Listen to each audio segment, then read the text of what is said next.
Hi dears, just ഈ മിനിറ്റിൽ ഇന്ന് നമ്മൾ ഡിസ്കസ് ചെയ്യാൻ പോകുന്ന അനാട്ടമി ഓഫ് ഫ്ലവറിംഗ്സിലെ മോസ്റ്റ് റിപ്പീറ്റഡ് ആയിട്ടുള്ള ക്വസ്റ്റ്യൻ ആണ്.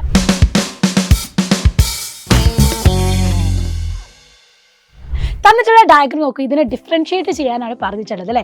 Primary structure of dicot stem and monocot stem ആണ് നമുക്ക് തന്നിട്ടുള്ളത്. അപ്പോൾ പ്രാക്ടിക്കൽ എക്സാമിനും നിങ്ങൾ കുറേ പേര് പഠിച്ചിട്ടുണ്ട്. അപ്പോൾ പ്രാക്ടിക്കൽ എക്സാമിനും വളരെ ഇമ്പോർട്ടൻ്റ് ആയിട്ടുള്ള ഒരു ഫിഗർ കൂടിയാണിത്.